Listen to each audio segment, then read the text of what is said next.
Hey guys, Gatsu here, bringing you another original English light novel review. Today, the book I've got for you is 125, written by Jonathan Solis. Solis, I believe it's pronounced? I think it was Solis. Firstly, I want to thank the people at Novel Horizons for sending me this. Novel Horizons is a new, small, original English light novel publisher. I will link their website down in the description, as well as where to find this book. But as usual, as I do with my reviews, I like to go over the physical copy first, what it looks like and everything, before I go into the story itself. Now, first off, I love the artwork, and I will say that all throughout. This artwork is the kind of artwork that I'd expect to see in like an official yen-on kind of release of like a Japanese light novel. The artwork is so nice. Obviously, you've got it on the cover. I really like the spine as well. The volume is quite short, like lengthwise it's a little bit shorter than like a Dark Horse standard volume of manga, that is. So yeah, extremely short, doesn't really sit nicely with the other kind of taller light novels, so I've put it somewhere separate from them on my bookshelf. But I just want to show you some of the artwork as an example. So you've got this here. I should mention right away, a lot of waifus in this, very much so, and I do not hate that at all. So you've got some more artwork there. Let me give you a couple more examples, just because the artwork is so nice and is a big aspect of this that I really liked. So there you go, and then might as well show you this spread at the beginning as well. So you got all four of the main characters there. So very nice release. It feels nice, it looks nice, it's not too big, not too heavy. You've got the front page there with the credits. Obviously I've shown you the artwork spread. You've got all the thanks, and then the contents page, which for some reason I seem to be quite critical on contents pages. I don't know why this is a thing that's happened, but I really like this contents page. It's very simple. It keeps to one page. You know, you don't need loads of space for it, but it has the chapters, has the chapter numbers, has the subtitles. So you know, it does what it needs to do. And obviously you've got then the chapters. There's 23 in a prologue, and also some words from the author at the end there. So that's the physical release. I really like this physical release. I really like how it looks on the shelf. I really like the spine. So moving on to the most important part, the story. So 125 is an isekai story about a man named Seth Effanim, who is a tech mogul. He runs his own tech company, and one day he's transported to another world. You know, typical isekai. He was getting a bit bored of his job, so it's kind of, you know, spice things up, get transported to another world as you do. But instead of him being the only one summoned and him being summoned as the hero, he's summoned as part of a grand summoning where there's like 100 people that are summoned. And basically they go through and they separate these 3 people from this grand summon and then this massive group. And basically you come to find out that Seth is what's known as a 1-star summon. So he's not considered to be very good at all. And this story is basically about him trying to break the system almost, where to try and prove that he, even though he's classed as a 1-star summon, he's better than that. He wants to show everyone that he can, you know, do better. Basically, we're introduced to Daphne, the girl on the cover. She was another one of the summons. Now, straight away, looking at her, if you are a fan of ecchi, a fan of harems, you know she is a top waifu straight away. She's very nice, and I think this series, I saw it straight away as like a harem. It's not. I don't know if the author would necessarily class it as that, because they're not all like fawning over the main character necessarily, but it's definitely a harem. It's waifu fantasy at its best, and I should state, I really enjoyed this.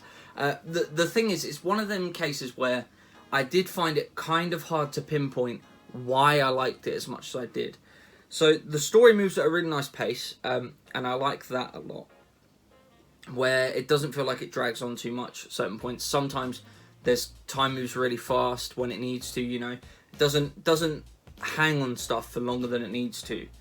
And so yeah, basically, as I was saying in the story, Seth is summoned along with Daphne. They're part of the big, larger group that gets separated, so they're not like 5 stars. What you assume to be 5-star summons, which is the 3 that got separated. And eventually, one of the summoners actually sells them off to a demon called Belia. Now she is also a waifu, and I will show you an example. Let me just get up the massive one. Yeah, so Belia is actually my favourite character in this whole book. So she is essentially, you come to find out, there is a picture of her there. She is one of the 7 demon kings, essentially, of the land. And this is another concept of this book that I like. So, at face value, it does seem like a pretty generic isekai story. But it kind of takes the route of, you're not on the side of what would be the heroes. So there's a war going on between the demons and the humans. And as Seth is sold to Belia, he comes to befriend Belia and find out that essentially the humans here are the aggressors. The demons are just trying to live peacefully, but they're having to defend themselves because the humans are non-stop trying to go at them, constantly summoning 5-star summons to attack them and try and take them out. So you come to really understand and sympathise with Belia throughout this book, which, yeah, I really like. This book is full of powerful women, powerful, sexy, cute women, obviously, as harems tend to go. But basically, you come to understand Belia as a character more than just like a power fantasy, and I think the author does well to flesh her out. The other important character that I will state is this one here, the maid, Elizabeth. She is a servant to Belia, and she's also super powerful. And again, she's developed really well from being this kind of one-note character into a character, you know, into her own. I will say something important that needs to be noted. There are a lot of grammatical mistakes in this, so much so that it could really break the immersion for you. For me, it didn't, because I feel like the plot moved fast enough, and there was enough entertainment and fun kind of character interactions and everything throughout. It didn't bother me as much as it normally would, but I can see how it would really turn someone off. It could do with another like big editing overhaul, but you shouldn't let that take away from the story. The story here is a really fun, really interesting series. It's not going to blow you away. It's not going to be the most revolutionary thing you've ever read, but it's very enjoyable. And another aspect that I wanted to discuss in this review is Seth, the main character. So obviously he's a tech mogul.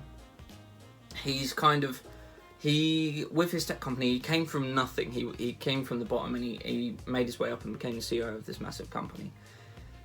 And then he's transported to his fantasy world, where he's a 1-star summon. He's weak. In this world where fighting is so important, he's, you know, a weak, fragile human essentially. But in all the situations that they're put into, he always manages to be useful without being powerful. And that's something that I really liked about this as well, that it found really creative ways for the character who isn't super overpowered, isn't super impressive when it comes to like physicality. He was still really useful and important to the story, and it feels like if he wasn't there, things wouldn't have worked out how they did, because he had an impact. He had, you know, he's surrounded by all these powerful women, but that sounds bad when I say it like that. He's surrounded by all these powerful characters, and obviously they can fight, they can mess stuff up, but if he wasn't there to kind of hold it all together, then it seems like they would fail, which is something I also really liked about this, where he wasn't just like a character, a self-insert character. He he has his own quirks, he has his own attitude, he has his own usefulness, and I really like that. So, without spoiling more of the story, because I don't want to go too far and spoil the whole thing, I do think you should read this for yourself, just because it's more about the journey and more about the interaction with the characters. I think the character interaction is really fun and interesting and cool to follow. So it does set up nicely for the second volume as well, where there was a big finale, as you'd expect, where there's a lot of action and all sorts. There's not that much action throughout the first 15 to 18 chapters, and then towards the end there's like a big finale, and then it sets up really nicely for the next volume, which I am really excited to pick up. So yeah, I as I said, I really enjoyed this book. I was tempted to give it a 5, but there were a few issues, the grammatical problems being one of them, not a major one. There were a few issues when it comes to like inconsistencies and almost a little bit of a lack of substance in points that stopped me from giving it a 5 out of 5 on Goodreads. So I ended up giving it a 4, but I definitely really enjoyed reading this, and I would recommend it. Definitely would recommend it, especially as long as you can get past the grammatical mistakes or whatever. If you love a good harem, you love a good ecchi series, definitely pick this up. Really, really fun fantasy series. So I will link this Amazon page on in the description, as well as the Novel Horizons page. They have an Indiegogo going on at the moment to help fund their next season of releases. So if you're interested in helping out a small publisher, then check that out as well. But yeah, that's 125 Volume 1. I really enjoyed this. Thanks again to Novel Horizons for sending this to me to review. So if you liked the video, leave a like. Let me know if there's anything else you want me to review in the comments. Subscribe if you want to see more reviews, more light novel content, anime, manga content, original English light novels. And I will see you next time. Hey guys, ZM Gatsu here. Today I'll be reviewing 125. This is what you do. This light novel. Titties.